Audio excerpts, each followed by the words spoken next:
ng asawa mo. Bakit? Nahihiya kayo? Bakit sinungaling? Paano kayo nagkaanak ni Isabel? Nabuntis si Isabel bago pa tayo naging mag-asawa. Hindi ko kaya! Hindi pwede! Kung yan, hindi mo matanggap, mas mabuti pa maghiwalay na lang tayo. Anong ginagawa mo dito? May gusto kasi akong sabihin sa'yo. Ano ba yun, Julian? I like you. Sana, magustuhan mo rin ako. Hindi mo ata ako pwedeng ligawan. Hindi ako susuko dito. If I have to talk to Marga, I'll do it. I won't back down on this. Tuwang-tuwa ka siguro, no? Sobra. Kailangan mo nang mamili sa pamilyang kasama mo ngayon o sa anak niyo na Isabel. Sarilinin mo na lang yung galit mo. Pakita mo yun sa kanya na tanggap mo yung sitwasyon niya. Si Julian. Oh, teka bakit? Tita, gusto niya makipagkita sa akin. The last thing that I wanna do is to hurt you. You know, just go straight to your point. Marga, may nagugustuhan na akong iba. Gusto ko si Eliana. Are you okay? Yeah, Okay ka lang? of course! Tagal ko yung sabihin sa'yo ito. Ngayon lang ako nagkaroon ng lakas ng loob. Eliana, may Eliana! Nakasama ko si Julian. Bibisitahin ka daw niya. pinag-uusapan kasi kami ni Eliana. Mas mabuti kung bumalik ka na lang bukas. Importante kasi yung pag-uusapan namin eh.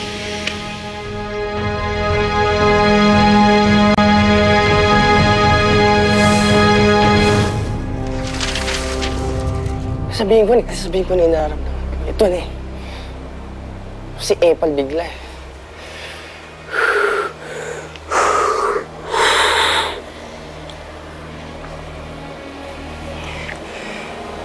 Ewan ko kung matanggap pa niya yung sikreto ni Eliana.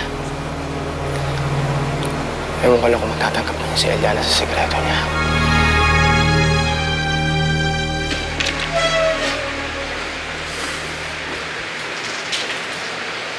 Emal, pwede ba tayo mag-usap? Nora, pagod ako eh. Kung aawain mo lang ako, pwede ba ipagpabukas mo na lang? Ang totoo niyan eh, hihingi sana ako ng tawad.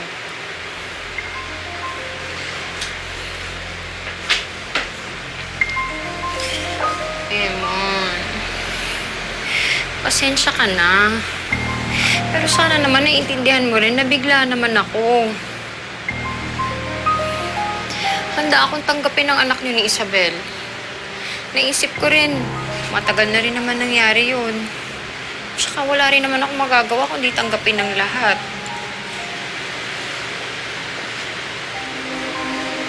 Salamat ah. Masaya ako. Tanggap mo naman pala yung sitwasyon ko. Alam mo naman, pag sa'yo lahat kaya kong tanggapin eh. Ganun kita kamahal, Eman.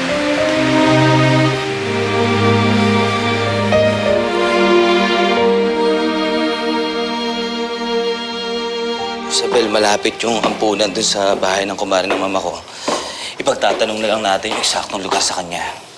Hindi na ako makapaghintay, Basti. Kung siswertihin tayo, pag uwi natin bukas, makakasama ko na ang anak ko. Anak, alam kong ayaw mo na kaming kausapin ng mama mo ngayon. Eh, bibigyan lang kita ng payo. Alam ko, gustong-gusto mo nang makita ang anak mo. Pero, ibukas mo pa rin ang isipan mo sa posibilidad na hindi mo na makikita ang anak mo.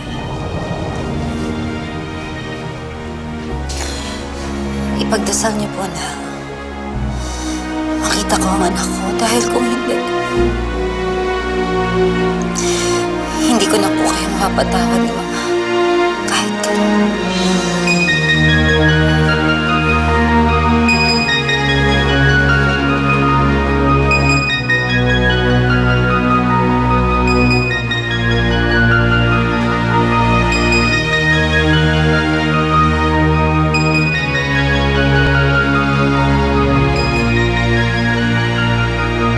Alam mo, pakiramdam ko talaga pinanganak yung babae yan para sirain yung buhay ko eh. Bullshit. Kasalanan mo naman yan eh. Ikaw naman pumayag, di ba, naligawan ni Julian si Eliana. Eh, alangan man, sabihin ko hindi pwede. Di magmumukha akong desperado kay Julian. Eh, bakit totoo naman? Alam mo, tita, Okay sana dati kung alam niyang may gusto ko sa kanya eh. Nung wala pa siyang ibang gusto. Eh ngayon alam ko may gusto na siya kay Eliana. Siyempre, ayoko naman magmukhang kawawa.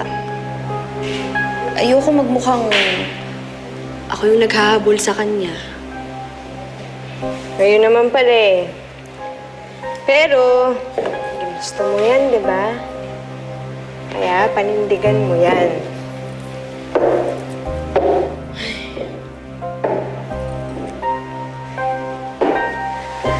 Talaga? Pumayag na si Marga?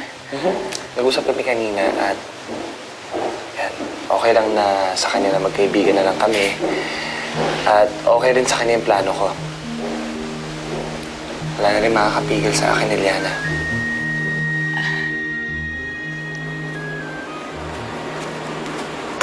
Oh, ano na naman nangyari sa'yo? Ayokong nakikitang ganun si Isabel. Hindi ko kayang may galit ang anak natin sa atin. Eddie, matanda na si Isabel. Pabayaan mo na sa gusto niya. Ganun lang bang kadali ang lahat sa'yo? Eh, ano bang gusto mong gawin natin? Wala tayong magagawa tungkol dun eh. Pabayaan mo na lang siya. Eh, magsasawa din naman yun eh. Hayaan mo siya maghanap sa wala. Kapag napagod yun, titigil din yun. Alam mo ba kung anong dapat nating atupagin ngayon? Ay ang pagbalik sa atin ni Eliana. Sigurado ka ba talaga? Gusto mo ba talaga akong ligawan? Oo, kinausap ko na siya kanina. Okay lang sa kanya na magkaibigan lang kami. And pumayag na rin siya sa plano ko.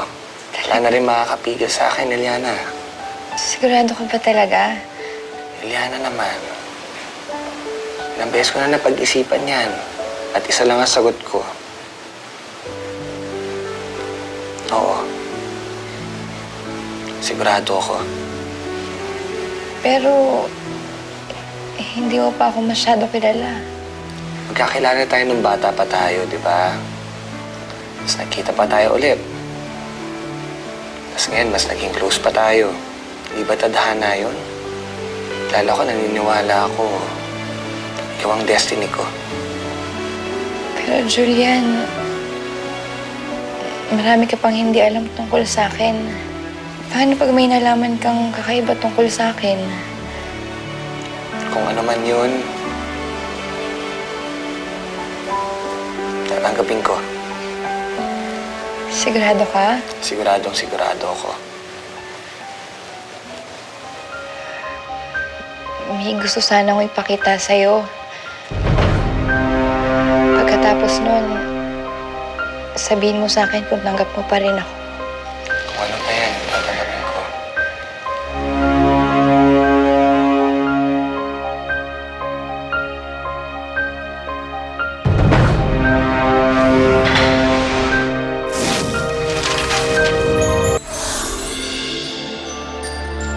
Kung ano man yung makita mo, sana huwag kang matakot. Eliana, bakit naman ako matatakot sa'yo? Pero na lang kung ahas yan. Ahas? Takot ka sa ahas? Kinig din pumaraan ng Julian na yan, eh. Biro mo, tatay-tahimik kong lalaki. Tapos magugulat na niligaw na pala.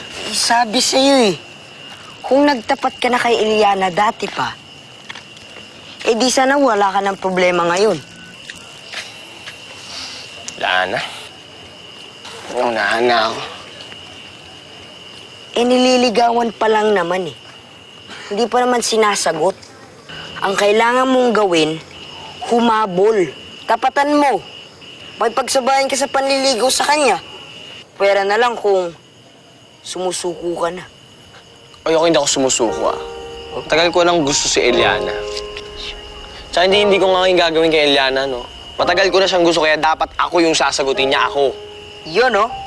That's my boy. Tayo mo sinasabi, tara na. That's my boy, ah. Nakakayaman sabihin, pero... Oo, takot ako sa ahas. Kasi nung bata pa ako, Madalas kasi kami mag-hiking ni Daddy sa bundok. Eh, alam mo naman, di ba, delikado dun sa bundok. Tapos, ayun, nakagat ng ahas Daddy ko. Kaya siya namatay. Na-trauma na ako sa ahas eh. Naalala mo ba nung bata pa tayo? Di ba may lumabas na ahas sa likuran mo? Ako, grabe. Sobrang natakot ako nun. As in, hindi ako makatulog. Araw-araw, lagi na lang ako nakakapit sa mami ko dahil lagi ko naiisip yung ahas na yun. Ahas? Ahas! Ahas! Parang kulay black pa siya. Tapos, every time na pupunta ako sa school, di ba, may mga zoo. Mga zoo na mga field trip. Naku, hindi talaga ako pumupunta kasi alam ko may ahas doon. Tapos, ewan ko ba, parang lagi na lang ako natutrauma sa ahas.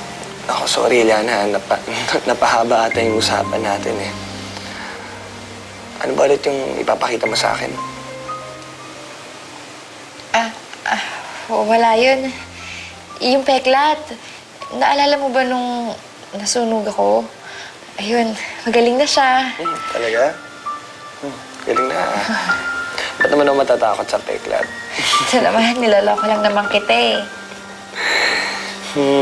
Talaga. Pero kung may gusto ka man ipakita sa akin, kung ano man yun, kahit ano ka pa, hindi magbabago ang tingin ko sa'yo.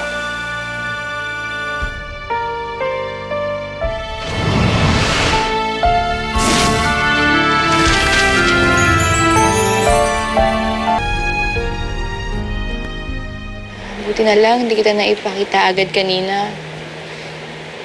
Takot pala si Julian sa ahas. Ang laki niyang tao, duwag sa ahas. Hindi naman natin masisisi yung tao eh. Namatay yung tatay niya dahil sa kagat ng ahas. Siguro mas mabuti kung huwag na lang natin sabihin yung sikreto natin sa kanya. Kung yan ang gusto mo. Pero alam mong darating ang panahon na kailangan niya pa rin malaman ang tungkol sa akin.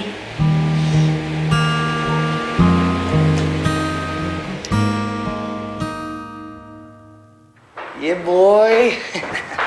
Oh, saan lakad mo? Punta ako sa Eliana, dadalawin ko siya. Oo, parang tuloy-tuloy na yung pangliligaw mo, ha? Yap, kinausap ko si Marga at nagpaalam na ako para wala nang problema. Guess what? What? It's official. Huh? It's official, yeah. Pinayagan na ako ni Eliana na mangligaw sa kanya. Oh, yeah! Kaya starting today, simula na ng pangliligaw ko kay Eliana. And I don't want to waste any time para masagot ka agad niya ako. Sige. Una na ako, ha? Sige. Good luck, ha? Alright? Ba? Sumasayaw na eh, no? Sige, tito.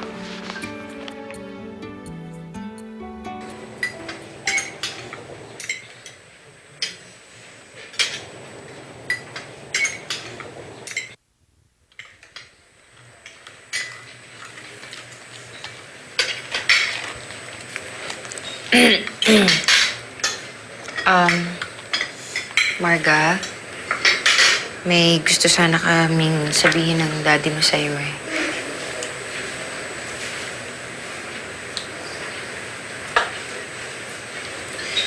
Bilang pamilya naman tayo, meron tayong kailangan pag-usapan. Marga, kailangan mo malaman to. Naging nobya ko si Isabel. Isabel? Isabel Cascabel? Yung kalaban natin sa... Ano? Matagal na yan. Bago pa kami kasal ng mami mo. Kailan ko lang nalaman na meron pala kaming anak. At ang pagkasunduan namin, nahahanapin namin yung batang yun. Teka lang. Ayoko nga! Ayoko magkapatid, Ma! Anak, Ma! Teka lang, bakit hindi ka nagre-react? Hindi ba dapat mas grabe pa yung reaction mo kaysa sa akin? Ma, ano ba? Marga, pagkasunduan namin ng mami mo, pumapayag naman siya dun sa plano namin. Gusto namin maging fair sa'yo.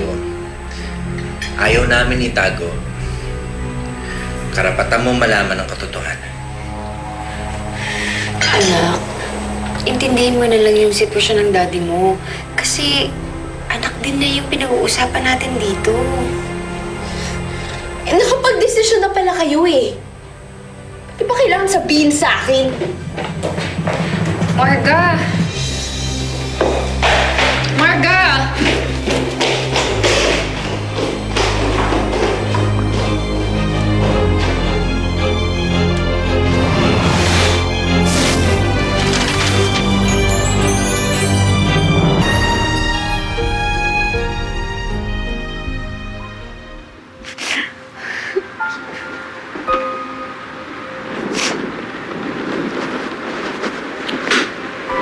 Bebe lang. Anak, tama nang iyak. Wala na tayong magagawa. Ma, may magagawa ka pa naman eh. Sabihin mo kay Daddy, ayaw mong pahanap yung anak niya. Di ba? Hindi ko pwedeng gawin yun. Hindi ko pwedeng gawin yun kasi baka yun yung maging rason ng pag-aaway namin. Tapos baka yun din ang maging rason ng paghihiwalay namin ng daddy mo.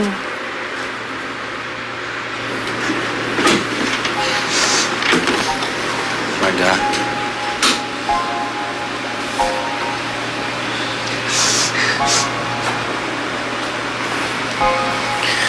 Marga. Anak. Intindihin mo naman ako. Napalaki ka namin na maayos ng mami mo. Na nakukuha mo lahat ng gusto mo. At kasama mo kami. Habang yung isa mong kapatid, hindi namin alam kung maayos ba siya, maayos ang buhay niya. Bakit? Kasalanan ko ba hindi mo siya nakasama? Dad, wala akong pakialam sa lagay niya. Sisirain lang niya yung pamilya natin. Hindi mangyayari ang pinapangako ko sa'yo. Walang magbabago sa atin. Kakaroon ka lang ng kapatid. Pero hindi naman mababawasan yung pagmamahal namin sa'yo. Pagmamahal? Eh ngayon pa lang, hindi ko naman maramdaman na mahal mo ko eh. Eh ano pa kaya kung dumating pa yung isa mong anak? Alam mo, Rad, gawin mo kung ano yung gusto mo. I'm not changing my mind. Kahit anong mangyari, hindi ko matatanggap yung anak mo. I'm sorry.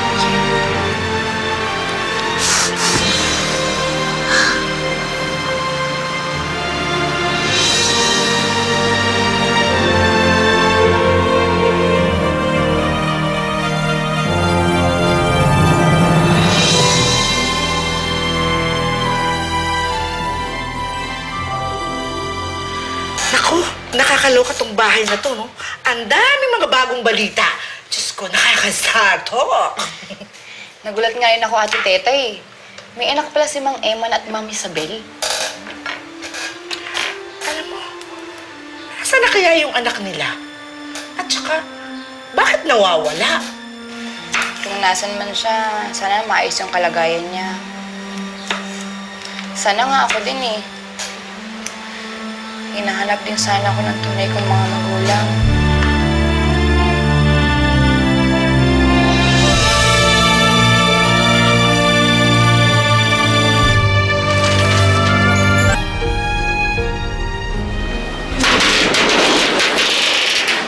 Isabel?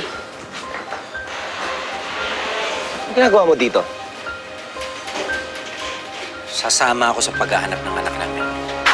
Pagkatapos ng ginawa ng asawa mo kay Isabel? Paano kung gawin uli ng asawa mo kay Isabel yung ginawa niya? Alam mo, mas mabuti pa umalis ka na. Hindi namin kailangan ng tulong mo. Ako Ako na humihingi ng dispensa sa nagawa ng asawa ko. Pagkatapos na okay na? Nagkalinawan na kami ni Nora. Payag siya sa gusto namin ni Isabel. Alam mo, hindi ka naman makakatulong sa amin sa paghahanap. Mas mabuti pa, kami na lang maghahanap. Kung gusto mo, ikaw na lang maghanap mag-isa mo. Basti. Wala sa iyo ang desisyon kung gusto kong sumama. Anak namin ni Isabel ang pinag-uusapan dito. Ano ba gusto mo palabasin? Basti. Kayong may karapatan at ako wala? Kawawa si Marga, no? Siguro pag ako nalaman ko yun, magugulat din ako. Pero sana naman maisip niya na swerte din siya. Buti nga siya nandyan yung mga magulang niya eh. Ikaw ba? Hindi mo ba talaga alam kung sino yung magulang mo? Hindi eh. Sabi kasi ni Lolo, nagpulot lang daw niya ako sa kalsada. Hindi daw niya alam kung sino nag-iwan sa akin dun eh. Gusto mo ba silang makilala? Siyempre naman, sino bang anak ayaw makita at makasama ang magulang nila? Kaso nga lang, hindi ko alam kung paano sila hanapin eh. Hindi ko alam kung paano magsisimula. Gusto mo ba tulungan kita hanapin sila? Talaga? Ayan o, ngiti na, ngiti na. Yan ang gusto ko. Dapat ngumingiti ka lagi. Isa pa? Meron kasi akong tito sa NSO. NSO? NSO, doon natin mahanap yung birth certificate mo. So pag nahanap natin yung birth certificate mo, mahanap natin yung mga pangalan ng magulang mo. So, mas madali na lang natin sila mahanap. Salamat, Juliana!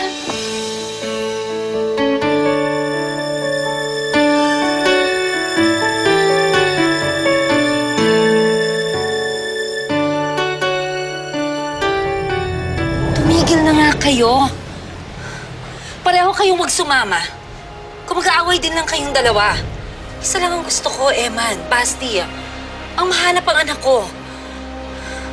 Kung gusto niyo akong tulungan, pwede ba kalimutan niyo na muna mga sarili niyo? Isa lang ang mahalaga sa akin na mahanap ang anak ko. Kung hindi niyo kayang gawin yon, mag-isa akong maglalakad para mahanap siya.